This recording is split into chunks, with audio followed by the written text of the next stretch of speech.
The journey of aerospace technology is a breathtaking tale of innovation, ambition, and competition. From the dawn of aviation, with early piston-engine aircraft, to the supersonic jets and space-age marvels that dominate our skies today, this video takes you through the defining moments of aerospace history.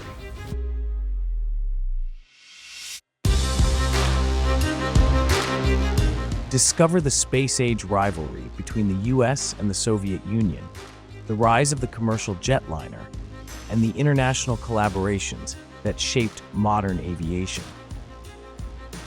Witness the game-changing advancements in military aircraft, culminating in the cutting-edge F-35 Lightning II, the most advanced fighter jet ever built. This video takes you on a journey through time, exploring the early history and discovery of airplanes, as well as the digital age and advancements in aviation. Watch till the end to uncover how aerospace continues to push the boundaries of possibility.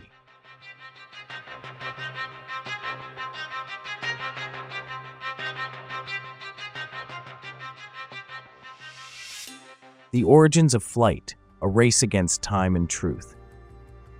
Before the Wright brothers, before even Leonardo da Vinci's sketches, humankind was obsessed with conquering the skies. But what history books won't tell you is that aviation wasn't born in a Western laboratory. It dates back to the 5th century in China, where the first flight machines weren't airplanes, but kites. What were they testing? And why were they so secretive about it? Some theories suggest that these early kites weren't just for entertainment. They were early surveillance devices, perhaps even prototypes for future war machines.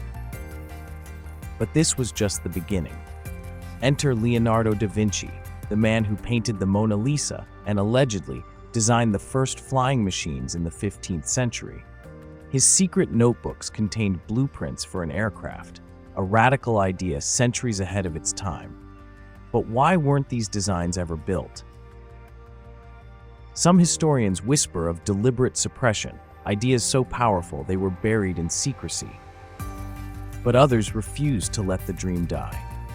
In 1647, an Italian polymath named Tito Livio Burattini developed a model aircraft featuring 4 glider wings. But there was a problem. It could never carry human weight.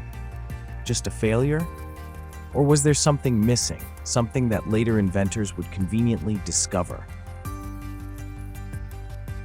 Fast forward to 1783, France. The Montgolfier brothers, Joseph Michel and Jacques Etienne, changed everything. Their hot air balloon lifted off the ground, marking humanity's first real step toward flight.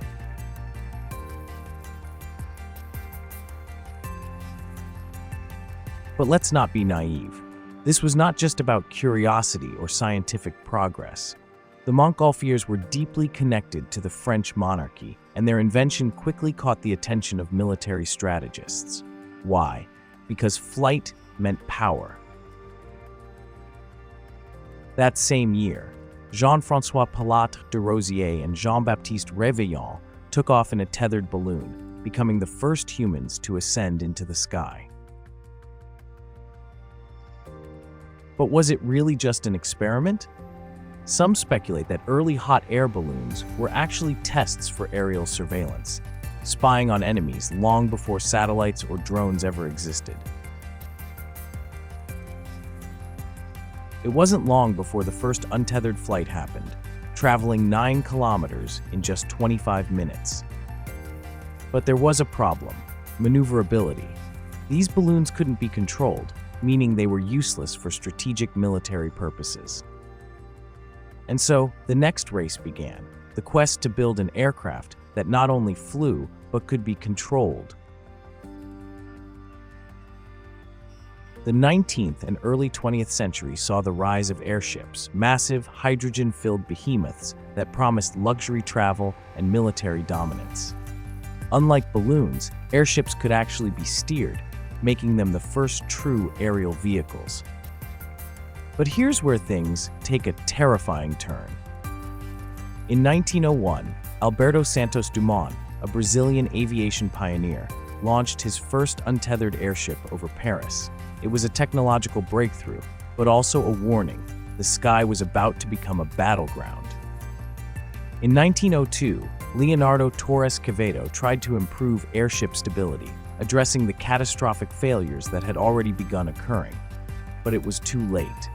In 1937, one of the greatest disasters in aviation history struck, the Hindenburg disaster.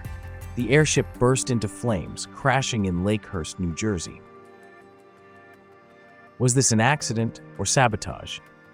Theories of industrial espionage, even Nazi involvement, swirl to this day. What is certain is that the airship era died that day, and from its ashes came the true age of airplanes. 1903, the year that supposedly changed everything. Wilbur and Orville Wright conducted what is often credited as the first powered flight. But let's be honest, were they really the first? The truth is, they weren't the only ones working on controlled flight. Gustav Whitehead, a German-American aviation pioneer, allegedly flew 2 years before the Wrights in 1901. But his records mysteriously vanished. Some say they were erased from history by those who wanted the Wright brothers to take the glory. Even the Wrights themselves were embroiled in controversy. Their 1906 patents caused fierce legal battles, nearly strangling early aviation development. The first ever military aircraft sale happened in 1908 when the Wrights delivered a Model A flyer to the U.S. Army for $25,000. But was this sale really about technology, or was it about securing a monopoly on aviation itself?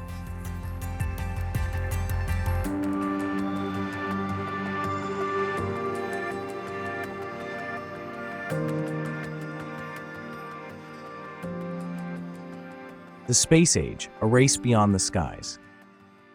The launch of Sputnik in 1957 sent a shockwave across the world.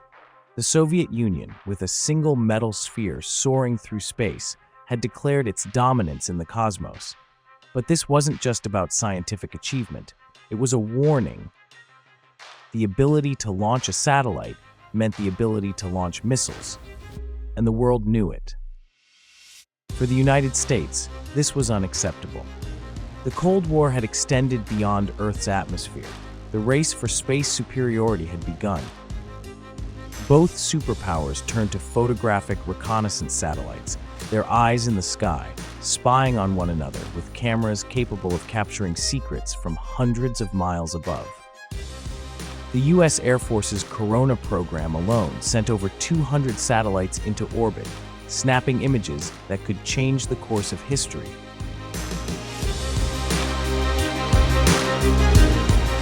But surveillance wasn't enough. Communications needed to evolve. In 1958, the U.S. launched Project SCORE, the first satellite to transmit the human voice from space, marking the birth of the telecommunications satellite industry. That same year, the National Advisory Committee for Aeronautics evolved into NASA, a new frontier agency for a new era.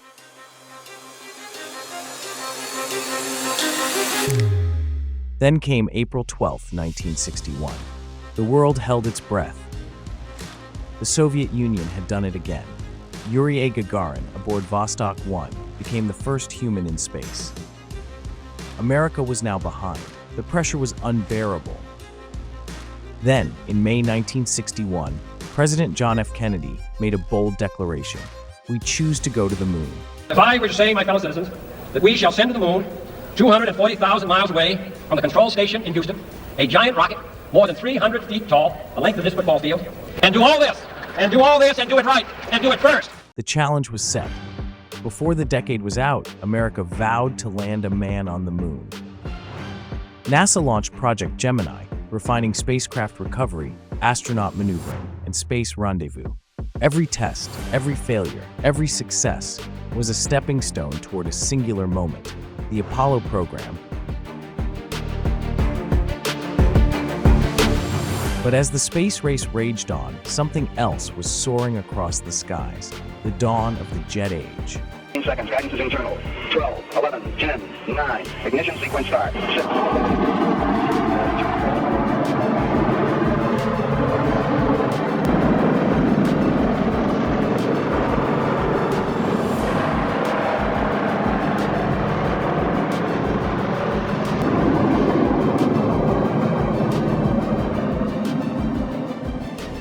The rise of jet-powered titans. While nations battled for dominance in space, a different war was being fought in aviation. The transition from piston-engine aircraft to jet airliners was revolutionizing global travel. Great Britain had taken the lead, unveiling the de Havilland Comet in 1952, the world's first commercial jet airliner. It was fast, sleek, and revolutionary, but it carried a fatal flaw. A design flaw caused mid-air explosions, grounding the comet and forcing engineers to rethink everything. That's when America struck. Boeing, armed with military jet experience, introduced the 367-80 prototype, a game-changer. This prototype evolved into the legendary Boeing 707, and by the late 1950s, it dominated the skies. With jetliners conquering long-haul routes, Europe wasn't about to be left behind. British and French manufacturers released competitive models like the Caravelle, BAC 111, and Trident. The battle for the skies was intensifying. At the same time, general aviation was booming. Cessna, Beechcraft, and Piper expanded their fleets, catering to executives, private owners, and businesses. The turboprop revolution brought luxury to the skies, while innovators like William P. Lear introduced the Learjet 23 in 1964, the ultimate business jet. Meanwhile, a new breed of aircraft was emerging, rotary-wing giants. During the Vietnam War, the Bell AH-1 Huey Cobra became the world's first dedicated attack helicopter, changing warfare forever. On the other side of the Iron Curtain, the Mil Mi-24 set a speed record in 1978, proving that helicopters were no longer just for transport. They were weapons of war. The world was racing ahead, in the skies, in space, in warfare, but something was shifting. Aerospace was no longer a national affair. It was going global.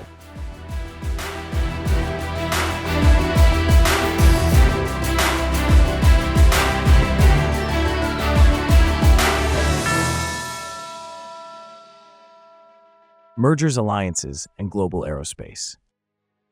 By the 1960s, the cost of developing new aircraft and space vehicles was skyrocketing. No single company, no single nation could bear the burden alone. The solution? International collaboration. In 1970, Airbus industry was born. By 2000, Airbus became 80% owned by the newly formed European Aeronautic Defence and Space Company, EADS, a symbol of Europe's aerospace unity. Meanwhile, Ariane rockets emerged as Europe's answer to NASA. The first successful launch in 1979 marked a new age of independent space exploration. Across the globe, nations and corporations were merging, adapting, and evolving. The Lockheed Martin F-35 Lightning II, a fifth-generation fighter jet, embodied this new era, stealthy, networked, and adaptable.